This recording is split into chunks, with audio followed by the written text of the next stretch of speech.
No way. Why would you have to pay to be rescued? This can't be true. Can it? Hello, everyone. I'm Miss Rodgers. Have you ever heard something and thought, wait, is that really true? Maybe you saw it online or even heard it from a friend.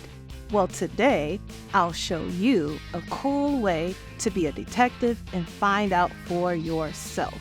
We'll learn how to fact check by using a simple tool called a T-chart to compare different sources and uncover the truth. I'll model this for you so you can try it on your own sometime. A T-chart is a graphic organizer that helps us compare information from different sources. It's called a T-chart because it looks like the letter T. We can use it to organize the information we find in different articles, videos, or books and compare them. On the left side of the T-chart, we'll write what we learned from the first source. And on the right side, we'll write down what we learned from the second source.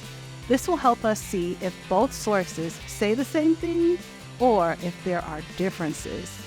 I found 2 articles that I think will help us get to the bottom of this sleeping bear rescue situation. Let's read them to check the accuracy of the post I saw earlier. Is it true you may have to pay to be rescued from sleeping bear dunes? After we read the first article, we'll complete our T-chart with the details we learn. Guide to Sleeping Bear Dunes National Lakeshore. How to hike, stay safe, what to bring. It depends on who helps you and how, but if Glen Lake's Fire Department gets called to the scene and machinery gets involved, you may have to shell out serious cash to reimburse officials for their efforts.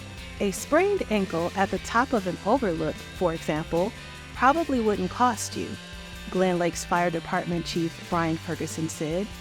However, if you need to be taken out on an ATV or carried by hand by firefighters, that may fall into their basic rescue category, which cost about $652. The next level up is a specialized rescue, which can cost $1,630. If mutual aid is called out, a boat is needed, or the U.S. Coast Guard has to break out its helicopter, visitors could shell out $2,280 for the advanced technical rescue, Ferguson said. Mutual aid. That was new to me, but seeing that they talk about additional transportation or agencies like the U.S. Coast Guard, it must mean that if other partners are used, the amount of money for the rescue increases. I guess that makes sense because all their time and resources cost money. Now, let's start completing our T-chart. What are some details we learned about rescues at Sleeping Bear Dunes? According to the article, if the Glen Lake's Fire Department helps you out at the dunes, you might have to pay depending on how you are rescued. For example, a basic rescue could cost about $652, and a more advanced one with a helicopter might cost $2,280. This tells us that yes, there is a cost involved for rescue if special equipment is needed. Okay, so we have one source that confirms what we saw in the social media post. But I have more questions now. Like, why would someone need a helicopter rescue from the dunes anyway? And how often do these rescues happen? Let's see what information we can learn from the second article. Before we start, let's preview a few vocabulary words we'll see. Overlooks are places where you can look at something from a higher spot. Clarity means understanding. An outlying community is an area that is far from the main city or town. Rescue efforts in the park are most common at overlooks number 9 and 10 on Sleeping Bear famous Pier Stocking Drive, where the drop to the lake can be 450 feet down the dune. After warning signs got some social media attention this summer, Glen Lake's firefighters took to their Facebook page to add some clarity. First, the fire department emphasized the number of personnel involved in the rescue. When a visitor can't make it back up the steep dune on their own, it takes all on-duty personnel from both fire stations as well as several National Park Service rangers to pitch in on the rescue. Since it's all hands on deck, that means first responders from outlying communities then would have to fill in if there is another local emergency while the Glen Lake firefighters are tending to a park rescue. This is one reason for rescue charges, to reduce responses to this location so we can adequately provide services to those who pay for them, firefighters said in their Facebook post. Additionally, the cost of the equipment needed for a rescue adds to the nearly $3,000 fee. For example, rescue rope is routinely left in disrepair following a complex sand dune operation, according to the Post. Okay, this article gives us a bit more information about rescues and why they are necessary.